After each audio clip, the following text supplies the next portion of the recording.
One Vermont town is asking taxpayers to help foot the bill to fix up its aging schools. Our Lucy Kale joins us in the studio to break down the $115 million ask. Lucy, which town is this?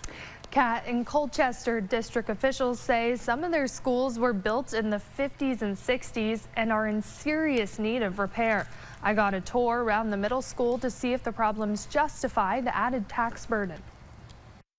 It's not uncommon for something to go wrong that we can't control. Social studies teacher Mark Gagne has worked at Colchester Middle School for almost 12 years and says the building's gotten so old it's become a distraction to learning. Even in this room, just a couple weeks ago, the pipes corroded. They didn't even burst. They just they were old, and so they corroded, and the poor science teacher on my team had to change her plans on the fly. You know, she was doing a lab that day, and we can't do a lab that day. Head of maintenance Charles Rouse says the buildings are getting too difficult to maintain and says he's having trouble finding the parts needed for repairs. Everything's just gotten old and to the point where it's getting hard to fix. I mean, things are becoming obsolete. School officials hope a $115 million bond proposal up for vote Tuesday is more than just a Band-Aid for their concerns.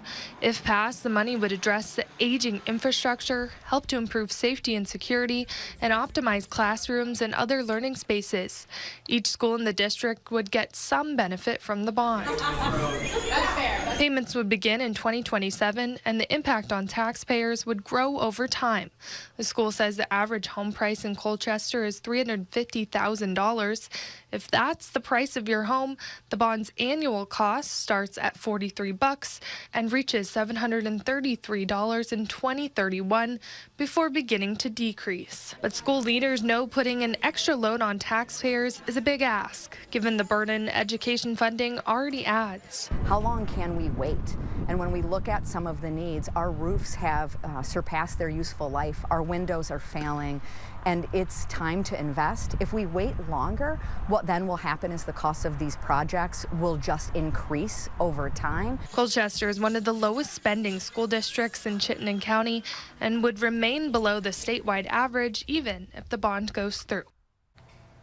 Now, if the bond is passed, construction is expected to begin in 2026 and end around 2030. Kat.